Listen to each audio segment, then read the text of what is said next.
Contemplar l'Evangeli d'avui. Dia litúrgic, 5è diumenge de Pasqua. Text de l'Evangeli. En aquell temps, Jesús digué als seus deixebles: que els vostres cors se serenin.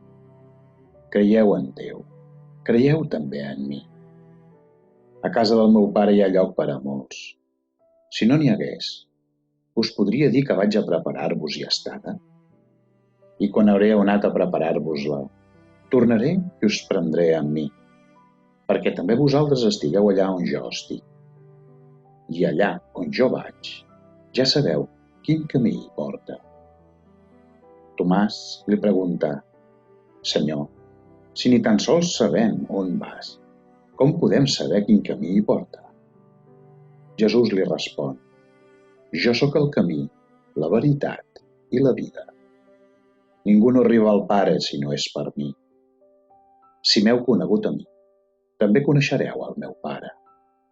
I des d'ara ja el coneixeu i l'heu vist. Li diu Felip: Senyor, mostra'ns el Pare, i no ens cal res més. Jesús li respon: Felip, fa tant temps que estic amb vosaltres i encara no em coneixes? Qui m'ha vist a mi, ha vist el Pare. Com pots dir que us mostri el Pare? No creus que jo estic en el Pare i el Pare està en mi? Les paraules que jo us dic, no les dic pel meu compte.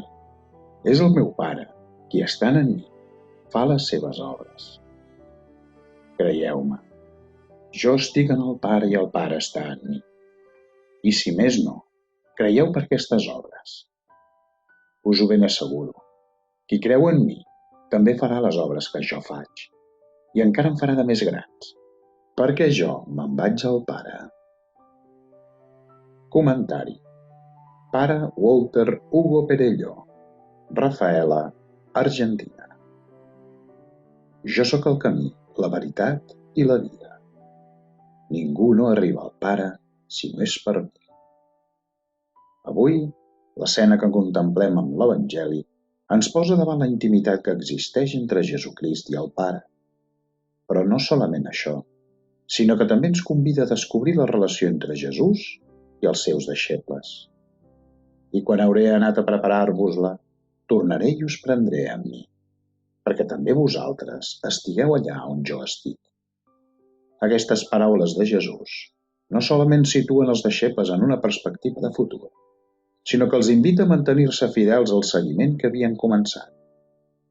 Per tal de compartir amb el Senyor la vida gloriosa, han de compartir també el mateix camí que porta a Jesucrist envers les morades del Pare.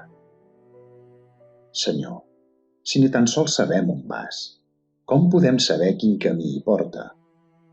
Li diu Jesús: Jo sóc el camí, la veritat i la vida. Ningú no arriba al Pare si no és per mi. Si m'heu conegut a mi, també coneixereu el meu Pare. I des d'ara ja el coneixeu i l'heu vist. Jesús no proposa un camí simple, certament, però ens marca la sendera. És més, ell mateix es fa camí del Pare. Ell mateix, amb la seva resurrecció, es fa caminant per a guiar-nos. Ell mateix, amb el do de l'Esperit Sant, ens encoratja i enforteix per tal de no defallir en el pelegrinatge. Que els vostres cors se serenin. En aquesta invitació que Jesús ens fa, la d'anar al Pare per ell, amb ell i en ell, es revela el seu desig més íntim i la seva més profunda missió. Sant Gregori de Nissa ens diu: aquell que per nosaltres es va fer home, essent fill únic, vol fer-nos germans seus, i per a tal cosa fa arribar fins al Pare veritable la seva pròpia humanitat, portant en ella tots els de la seva mateixa raça. Un camí per a fer, una veritat per a proclamar, una vida per a compartir i gaudir. Jesucrist.